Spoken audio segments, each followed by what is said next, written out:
robin of Locksley. Fact: a robin is a common bird found in various habitats. The robin is usually seen during the day and at night tends to flock with other robins for safety while sleeping. The robin awakes early and it's one of the earliest birds to sing at dawn. Now this is the most important fact right here. The robin is often the victim of predatory animals such as cats, snakes, and birds of prey. She reminds me of a songbird caroling at dawn, perched high upon a silver birch tree, camouflaged between the foliage of yellowing autumn leaves. She hides. My brown eyes seek through the frames of my black-rimmed glasses. She is a beautiful portrait of classic modern art. Her siren song is a musical phenomenon. She has the allure of a gorgon like Medusa, a seducer, a fierce exotic creature with voluptuous Nubian features. I love the span of her hips. I love the curl of her lips. I serenade her spirit with romantic lyric.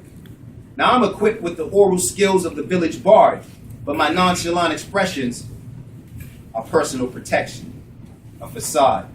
Because learning how to love and be loved for me has been extremely hard. Now we met on the eve of a new year near the intersection of opportunity knocking and fear of a bruised ego. I think she likes me, but I'm not sure.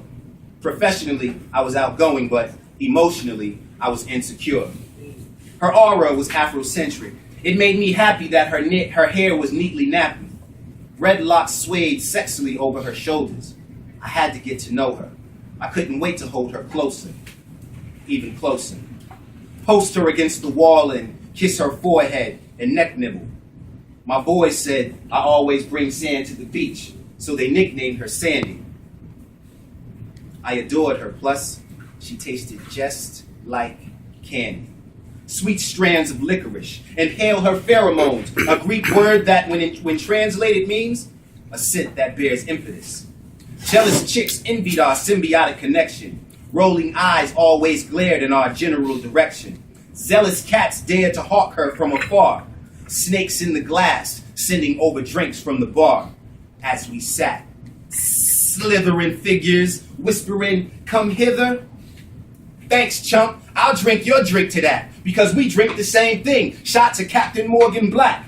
You, sir, are not worthy of her earthy, crunchy curves. But I, on the other hand, I'm struggling to be a much better man than you knaves, rapscallions, scallywags, and scoundrels who can't appreciate the elegance of my red rocket.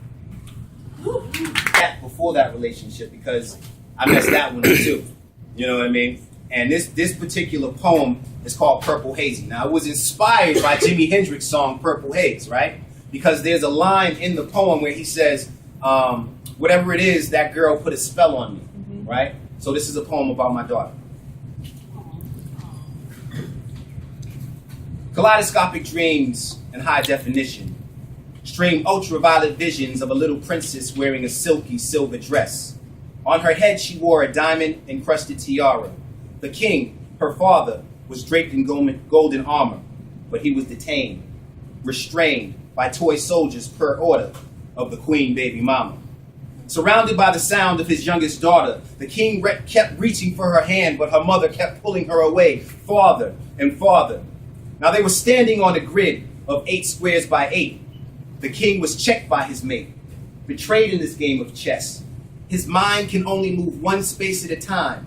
So in this battle for custody, he was powerless, defeated, soft-spoken.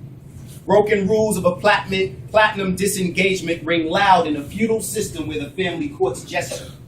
Parents sue. There is malice in this wonderful land of nothing new. Under the sun, his skin flickers orange shades of shiny bronze, his spirit eclipsed by the cloudy haze of a purple rain. A rainbow of growing pain in his treasured chest, remembering the days when he used to sip homemade lemonade from fuchsia teacups, pinky fingers sticking up to the air of his throne. The king would make believe and pretend to converse with all of his daughters' imaginary friends like Mr. Teddy Bear and Miss Barbie Doll. The four musketeers, together they cheered, all for one and one for all. But it was all a dream. I awakened restless in the still hours of tonight. Visions of my little princess still vivid and clear. I hold on to these dreams like souvenirs, a shot glass from a time past. Now I drink to forget, but heart-sick emotions hang over. I'm a deranged rover swerving recklessly across the yellow striped lines that divide memory lane, driving the pain miles deep into some kind of blues. I got nothing else left and everything else to lose. Sitting in a military-fitted hat for black revolutionaries, smoking a cigar, at arm's length from a TV buzzing with white noise. My eyes are red, my brow is wet. Tell me, are cold sweats the prerequisite to a mental collapse? Perhaps this is just a mishap, or one of those gray areas. Hits of hysteria creep upon me late night. They creep up on me late night. I pray to God for a clean slate. He gave me poetry as my guide in life. In these sobering moments of clarity, I can still hear the faint, distant laughter of life's previous chapter. It was entitled Greener Pastures. My head is haunted by schizophrenic voices constantly raving and ranting. I'm telling you a tale from my heart while my soul projects from my body in psychedelic trances, hallucinating patterns of argyle and plaid, searching for my air inside a brown paper bag. Yeah. Another working part.